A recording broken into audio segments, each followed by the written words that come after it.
terima kasih kepada dokter-dokter yang sudah menyempatkan hadir pada hari ini. Alhamdulillah, senang sekali rasanya saya bisa berdiri di hadapan para dokter semua dan berbicara di acara yang luar biasa ini. Perkenalan, saya Dr. Anggun yang akan nanti memandu sesi seminar yang kedua yang akan dibawakan nanti oleh Dr. Otto, spesialis penyakit dalam. Ya, baik, di tengah-tengah kita sekarang ini sudah hadir pemateri kita, yaitu Dr. Otto Haris Edison Laboratorium SPTD, dengan judul yang akan dibawakan oleh Dr. Otto yaitu penata laksanaan atau penanganan malaria berat. Baiklah, kami persilahkan kepada Dr. Otto. Terima kasih atas kesempatan yang diberikan kepada saya. Saya Dr. Otto Haris Edison Laboratorium, spesialis penyakit dalam. Kebetulan di musyawarah cabang di kita ini, saya diberikan kesempatan untuk sesi ilmiah membawakan penanganan malaria berat. Baik, saya rasa kita mulai saja. Jadi malaria menurut CDC tahun 2020 setengah jumlah penduduk dunia atau sekitar 3,2 miliar penduduk berisiko mengalami malaria. Nah, tahun 2018 228 juta orang terjangkit malaria, 405 ribu orang meninggal. Nah, ini kita ambil tetap yang dari Afrika karena angka kejadian terbesar sama angka kematian terbesar tetap di Afrika. Walaupun sebenarnya Asia memegang urutan, Amerika Selatan memegang urutan kedua setelah Afrika, kemudian Asia urutan ketiga. Kenapa datanya ini agak lama? Karena memang penelitian malaria ini sangat sulit. Kalau orang luar negeri karena mereka tidak mengalami malaria, jadi mereka amat jarang melakukan penelitian ini. Gitu. Kalau tidak benar-benar dibiayai oleh biasanya PBB, WHO. Di Amerika 2000 kasus malaria per tahun. Ini Amerika, bukan Amerika Pusat, Amerika Selatan. Brasil dengan Amerika Selatan ini. Terus ini tahun 2017. Nah, di sini kita lihat kenapa penelitiannya itu agak kurang. Data yang kita dapatkan yang terakhir tahun 2020. Nah, tapi data ke belakangnya itu turun-turun terus, kita tidak ada data terbaru. Ini malah makin turun lagi datanya tahun 2017 dari WHO. Terdapat sekitar 261.617 kasus malaria di Indonesia. Nah, Sumatera, Kalimantan, NTT, Papua. Nah, jumlah kasus terbanyak daerah berwarna merah hingga merah gelap. Nah, ini kan ini yang merah. Tetap sebenarnya ini Irian, sekarang Irian ya. Kalau dulu kita bilang ya Papua, hanya dua, Papua Barat, Papua Indo. Daerah dengan jumlah kasus lebih dari satu merupakan daerah dengan angka transmisi tinggi, lebih dari satu kasus per 1000 populasi. Nah, daerah dengan jumlah kasus kurang dari satu merupakan daerah dengan angka transmisi rendah, 0 sampai 1 kasus per 1000 populasi. Jadi saya skip. Nah, kita Asahan, Sumatera Utara. Sumatera Utara itu dulu daerah itu Batubara, Tanjung Balai, Asahan tidak termasuk. Nah, jadi Tanjung Tiram itu termasuk Batubara. Sekarang angka kejadian kita, tapi tidak ada data, belum ada dimunculkan lagi data akumulasinya atau statistiknya. Angka kejadian udah lebih dari 1 kasus per 1000 populasi. Di rumah sakit banyak yang rawat inap, di rumah sakit swasta juga banyak. Yang dirawat inap di rumah juga banyak. Jadi berarti transmisi kita sudah tinggi. Gitu. Jadi prevalensi malaria berdasarkan riwayat pemeriksaan daerah menurut provinsi tahun 2013-2018. Nah, ini yang tadi saya bilang, Papua yang tertinggi, kemudian NTT. Nah, ini masuk Sumatera lagi, Bengkulu, kemudian ke arah Indonesia Timur lagi balik, Sulawesi Utara, Kalimantan Barat, termasuk yang tertinggi. Ini dari riset kesehatan dasar 2018 data yang kita ambil. Kemudian diperkirakan angka kematian di seluruh dunia akibat malaria sebesar 2 juta kasus setiap tahunnya. Nah, mungkin sekarang sudah lebih meningkat lagi.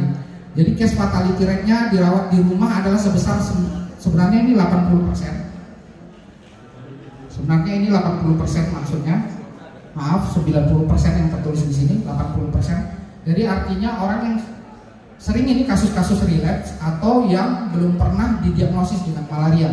Artinya ya dia demam, ada menggigil, atau dulu-dulunya sudah pernah kena malaria, jadi sudah terbiasa badannya yang dirawat di rumah oleh kakak-kakak perawat kita atau mantri ya. Nah, angka kejadian yang dirawat di rumah sakit hanya sebesar 20%. Nah, kenapa? Dulu obatnya gampang, murah didapat, mudah didapat. Nah, yang sekarang yang susah obatnya setelah dia menjadi ya kalau kita katakan epidemi ya endemik, sekarang udah endemik. Laporan mengenai insidensi malaria berat sulit dilakukan secara akurat karena 1-2 hari makan obat orang sudah baikan, dia tidak akan melapor, dia tidak akan berobat lagi. Ngapain? Kan gitu. Nah, dan banyak mindset kita di Indonesia, kalau dulu yang paling sering itu dipakai itu Malarex, kloroquine isinya. Dia minum itu 446. Nah, 10 tablet 3 hari selesai, udah nggak ada gejalanya lagi, dia nggak akan ke rumah sakit lagi. Jadi nanti datang, nah pada saat sekarang ini kasus malaria meningkat, datang, oh dulu saya sudah sering kena malaria. Jadi dianggapnya biasa-biasa saja, kalau nggak karena menggigil. Nah nanti ada ikutannya satu lagi gejala klinisnya yang sering sekarang muncul itu trombositopenia. Nah berdasarkan etiologi saat ini telah ditemukan 6 spesies Plasmodium. Dulu mungkin waktu kita sekolah hanya sampai di malariae, jadi ada Plasmodium falciparum. Nah ini hampir sama dengan, bukan hampir sama, memang iya. Kalau di Papua mereka bilangnya, terutama yang grup B Kopassus, yang dokter-dokter tentara, mereka bilang ini tropicana, ini falciparum ini tropicana, karena kita kenal di sana tropicana bukan falciparum. Nah karena saya juga dari asmat, udah terkena malaria 2 kali, pulang ke Sumatera limpa saya sudah besar. Saya hidup di asmat itu dengan grup B Kopassus. Jadi saya dapat obat malaria juga dari kedokteran militer, bukan dari dinas kesehatan. Nah terus ada Plasmodium vivax, ada Plasmodium ovale, ya ini ada 2 jenis spesies identik, ya. Tapi ini yang paling banyak ini di Amerika Selatan, ya. Kalau di Indonesia di Kalimantan Barat. Terus Plasmodium malariae. Nah terus yang terakhir ini baru muncul belakangan, Knowlesi ini penelitiannya baru belakangan ini dapatnya dari sejenis monyet. Nah, jadi bukan jadi dia sifatnya zoonosis, dari monyet yang terinfeksi, nyamuk menggigit, digigit lagi manusia. Nah, terus ini karakteristik spesies Plasmodium masing-masing Plasmodium. Nah, durasi intrahepatik atau di dalam hati berdasarkan hari untuk falciparum 5,5, vivax 8 hari, ovale 9 hari, malariae 15 hari, kemudian Knowlesi atau yang dari monyet hampir sama dengan falciparum 5,5 hari. Jumlah merozoid yang dilepaskan dari satu hepatosit sel hati, satu sel hati, falciparum 30.000, vivax 10.000, ovale 15.000, malariae 15.000, Knowlesi 20.000. Durasi siklus eritrositik ini dalam jam, falciparum 48 jam. Jadi ini eritrositik ini berhubungan dengan menggigilnya. Kalau dulu mungkin waktu kita sekolah, abang-abang, kakak-kakak, kapan-kapan menggigilnya, jam berapa, berapa hari sekali. Tapi kalau sekarang nggak ada lagi, hampir tiap hari ada menggigil, malaria apapun dia, ya. Jadi ini berhubungan dengan menggigilnya. Falciparum 48 jam, vivax 48 jam, ovale 50 jam. Malaria yang paling ramah 72 jam, Knowlesi 24 jam. Sifat eritrosit yang diinfeksi, ini adalah jenis eritrosit yang dimasuki oleh parasit itu. Kalau pada falciparum eritrosit muda, tetapi dapat menginfeksi semua umur eritrosit. Nah, pada Plasmodium vivax retikulosit, pada ovale retikulosit yang diinfeksinya, kemudian malariae eritrosit tua, pada Knowlesi eritrosit muda. Nah, pada falciparum morfologinya ini bentuk cincin, gametosit, banana shape, atau agak melengkung dia. Biasanya kalau kita lihat di bawah mikroskop di rumah sakit umum Dr. Sondang yang sering biasanya mengakuisisi untuk malaria ini. Kemudian untuk vivax bentuk cincin irregular, eritrosit yang terinfeksi membesar, scavenger dots. Ya, jadi ada titik di tengahnya itu. Tapi jarang sekali kita temukan. Terus ovale eritrosit yang terinfeksi membesar, scavenger dots juga. Kemudian Plasmodium malariae Morfologinya trofozoid berbentuk persegi panjang. Nah ini lagi lebih jarang lagi kita temukan. Pada nolesi menyerupai falciparum, jadi banana shape. Nah, ini yang paling banyak kita temukan. Nah sebenarnya ini scavenger dots ini agak jarang kita temukan. Padahal kasus yang terbanyak kita di Asahan sekarang adalah vivax. Kemampuan untuk relapse falciparum tidak. Nah tapi ini penelitiannya yang sekarang banyak yang menyatakan iya. Nah, jadi artinya berarti ini berhubungan dengan tata cara kita makan obat, dosis obat, resistensi obat, atau gagal pengobatan malaria. Jadi vivax ini sudah pasti relapse, ya, karena dia ada tinggal di fase hati. Nah nanti ini ada hubungannya dengan terapi primaquine, ya. Kemudian ovale, ya, udah pasti relapse. Malariae, Plasmodium malariae, katanya tidak.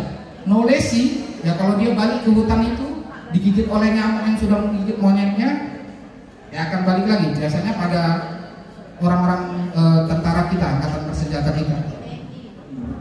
Siklus hidup malaria, ya ini mungkin dia ada aseksual, ada siklus seksual, ya. Ya saya rasa semua udah dapat ini waktu kita pendidikan dokter umum.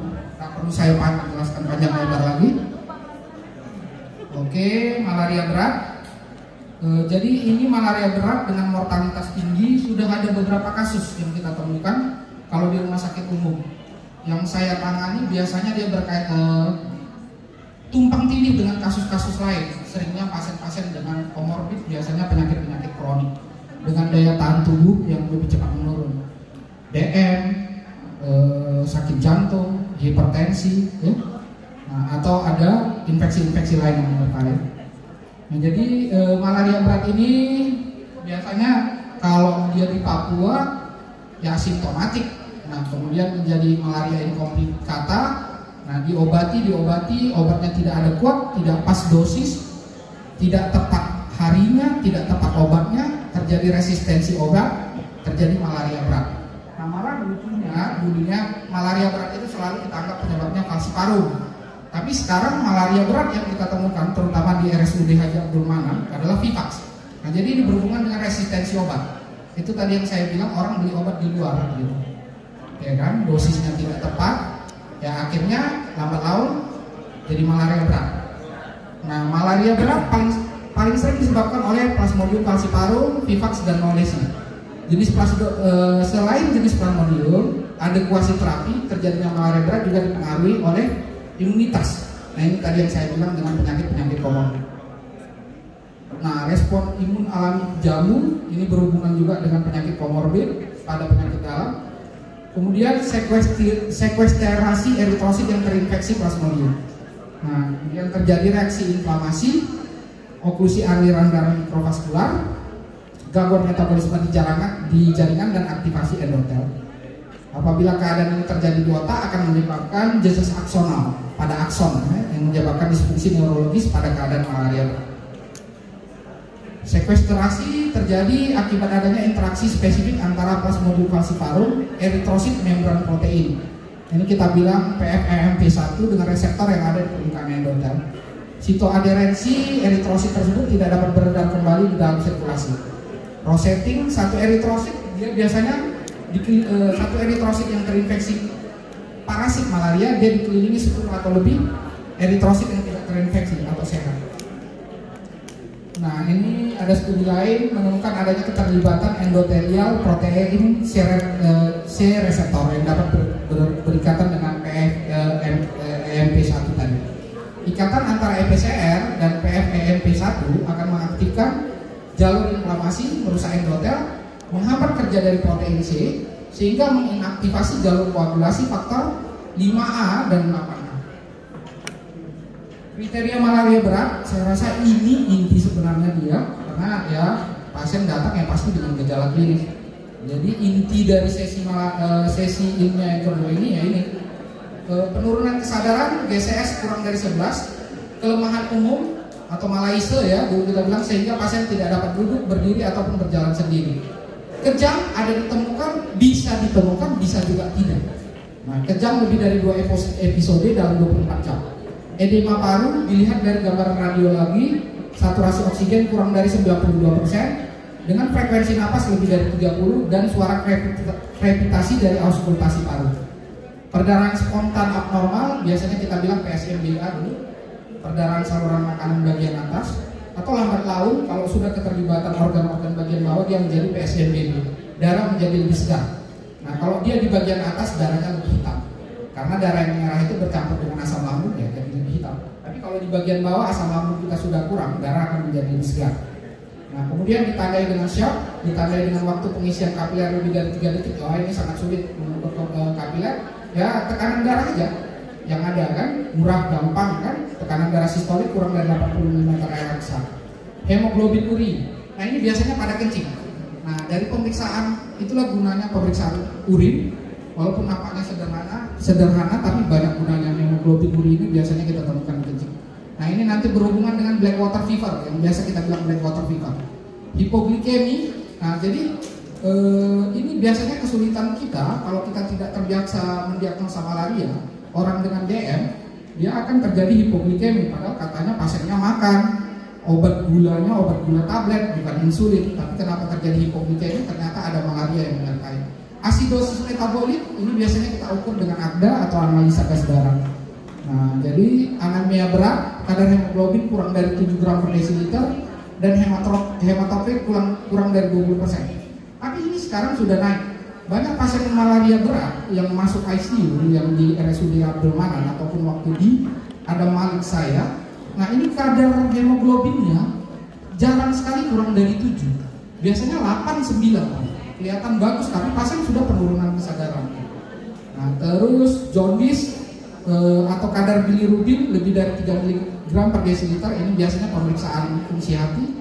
Gangguan fungsi ginjal, nah ini yang berhubungan dengan black water fever karena kadar kreatinin dan pemecahan hemoglobin, sehingga kadar kreatinin meningkat lebih dari 3 mg per desiliter. Normalnya sekitar kadar kreatinin kalau saya tidak salah ingat 1,1 sampai 1,3. Nah, paling tinggi 1,5 ya. Atau urea darah lebih dari 20 mmol per liter. Kemudian hiperparasitemia ini dari, kalau dulu apusan darah tebal, apusan darah tipis, sampai sekarang masih itu juga, masih tetap ya. Nah kemudian penata laksanaan awal, penanganan emergensi sesegera mungkin, ABCD, airway, breathing, circulation, disability ya, patensi jalan napas dan adekuasi pernapasan harus dipertahankan. Jumlah cairan diberikan sesuai dengan perkiraan berat badan dan kebutuhan cairan hilang pada saat awal masuk. Nah penilaian status kesadaran juga perlu dilakukan, misalnya dengan GCS, tetap ini yang kita pakai. Pengambilan darah untuk pemeriksaan hemoglobin, hematokrit, gula darah, fungsi ginjal, dan pemeriksaan parasitemia. Nah tapi biasanya ini kita skip karena fungsi ginjal atau yang lainnya ini biasanya agak susah. Nah jadi darah lengkap dengan hapusan darah untuk pemeriksaan mikroskopik. Pemeriksaan derajat asidosis tergantung kalau ada atau enggak. Biasanya pasiennya ya kalau udah sesak napas berat lebih dari 30 ya udah kita anggap asidosis. Nah pemeriksaan lumbal fungsi dan pembuluh darah ini juga agak susah. Ini biasanya kalau sudah malaria sangat berat sekali dengan penurunan 3 sel darahnya, leukosit, trombosit dengan sel darah merah. Nah untuk penata laksanaan medikamentose tetap kita sekarang ini tetap pakai artesunat atau artemeter. Nah jadi hari pertama itu dosisnya begitu pasien masuk itu kita hitung jam 0, dosis 2,4 mg kilogram per badan intravena pada jam 0, 12 dan 24. Jadi ini biasanya sekitar 2 ampul dapatnya. Hari selanjutnya dosis yang sama setiap 24 jam sampai penderita mampu minum obat oral. Setelah mampu minum obat oral, pemberian regimen DHP atau dihidroartemisin piperagin atau ACT, artemisin combination therapy selama 3 hari. Tergantung berat badan. Nah jadi DHP ini kalau dia lebih dari 60 kg 1 kali 4 tablet makannya selama 3 hari. Kalau di bawah 60 kg 3 tablet, 1 kali 3 tablet selama 3 hari, disertai dengan primaquin. Kalau falciparum primaquinnya hanya 1 hari, kalau Vivax 14 hari, sama, tidak ada hitung berat badan. Nah ini untuk pengenceran, yang di bawah ini untuk pengenceran artesunat karena dia dalam bentuk serbuk kering. Biasanya kita encerkan dengan melon atau natrium bikarbonat. Nah kemudian kadang-kadang juga kita pakai dextrose bisa. Artesunat intravena juga dapat diberikan untuk ibu hamil aman, ya. Terkecuali primaquin. Primaquin termasuk dalam daftar 10 obat yang berbahaya untuk ibu hamil, menyusui, dan bayi. Pada pasien dengan gangguan ginjal atau hati tidak diperlukan penyesuaian dosis karena memang dia aman. Nah, kemudian pilihan yang kedua adalah artemeter. Ini biasanya banyak di korps kesehatan militer kita, di dokter-dokter tentara atau angkatan bersenjata kita yang bertugas di daerah Papua, di daerah Kalimantan, dulunya di Aceh mereka pakai artemeter. Jadi artemeter ini sebenarnya dapat bukan oleh dari Departemen Kesehatan, mereka dapatkan langsung dari WHO. Digunakan jika tidak tersedia artesunat, kurang efektif dibandingkan dengan artesunat, memang iya.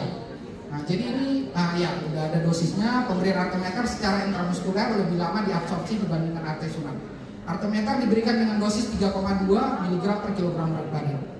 Nah, secara intramuskuler di paha bagian depan, ya di lengan atas juga boleh, di bawah pun juga boleh. Selanjutnya 1,6 mg kilogram berat badan setiap 24 jam sampai pasien bisa makan obat oral. Nah, setelah pasien bisa makan obat oral, balik lagi seperti artesunat, sama kita kasih DHP atau ACT. Nah, terus, ini kita tetap balik lagi kina. Kenapa? Kalau menurut WHO, menurut penelitian terakhir malaria juga dari Divisi Penyakit Tropik dan Infeksi seluruh Indonesia dari bagian penyakit dalam, bagaimanapun, walaupun sekarang saya kurang tahu beritanya, kina katanya ini sudah jarang dan izin edarnya sudah tidak diberlakukan lagi, tidak diperpanjang. Nah, padahal sampai terakhir saya merawat pasien, sampai hari ini saya masih menulis kina dan primakin. Nah, kenapa? DHP dari awal yang kita canangkan dari WHO, ternyata sampai sekarang tidak ada barangnya, sangat susah. Ada, tapi lucunya malah online atau di apotik swasta, yang artinya tidak mungkin kita resepkan untuk pasien-pasien BPJS. Jadi yang termurah, mudah tetap dapat kina. Dan satu lagi, kalau dari penelitian biologi molekuler, kita akan balik lagi ke yang paling dasar. Kenapa? Sesudah dalam jangka waktu begitu lama, DNA nyamuk tidak akan menyimpan apa yang pernah menghancurkan dirinya. Dia tidak akan turun. Jadi mungkin nanti kloroquine akan balik lagi bisa kita pakai, sulfadoksin pirimetamin akan balik lagi kita bisa pakai, karena tidak ada penelitian lebih lanjut sesudah DHP ini. Nah, jadi DNA nyamuk tidak turunkan. Jadi anak-anaknya tidak akan mengingat pernah kakek moyangnya itu terkena hantaman kina. Nah, jadi kina ini kita ambil dari kulit pohon di Amerika Selatan, Brazil. Saya lupa bahasa latinnya, tapi kina tetap kita pakai sampai sekarang. Nah, ini dosisnya udah ada 20 mg per kilogram berat badan. Nah, itu satu tablet kina yang ada sekarang itu yang bungkusnya hijau, 200 mikro per tablet. Jadi kalau 60 kilo berarti 3 tablet. Jadi satu hari itu dosis 3 kali 3 tablet selama 7 hari. Jadi 9 kali 7, 63 tablet totalnya seminggu. Primakin tetap 14 hari kalau Vivax, 1 hari kalau Falsiparum. Nah, dosis lanjutan 10 mg per kilogram berat badan setelah 8 jam pemberian dosis pertama biasanya tidak pernah kita ikuti. Dan ini pun di divisi penyakit tropik infeksi sudah kita hapus. Nah, karena orang akan lebih enteng makan obatnya. Udah dikurangi kok. Hari ketiga sudah bagus, dia tidak akan makan obat lagi. Ngapain kan gitu. Jadi kita divisi penyakit tropik infeksi pun sudah tidak pakai ini kita hapus. Tetap kita pakai dosis maksimal sampai selesai 7 hari. Nggak ada cerita lagi. Walaupun efeknya nggak enak, mual, muntah, ya kan? Kepala oke. Nah, sediaan ampul kina dihidroklorida 500 mg per 2 ml ini dulunya ada, abang-abang kakak-kakak. Kalau sekarang nggak ada barangnya, sangat jarang sekali dapat kita. Nah, pemberian tetap disertakan dengan primaquine atau doxycycline clindamycin. Nah, doxycycline ini bisa kita jadikan obat preventif atau terapeutik dengan dosis 100 atau 200 mg. Biasanya sebelum berangkat ke daerah endemik kita makan 100 mg. Nah, pada saat di daerah endemik dan sekitar 1-2 minggu setelah kita pulang dari daerah endemik.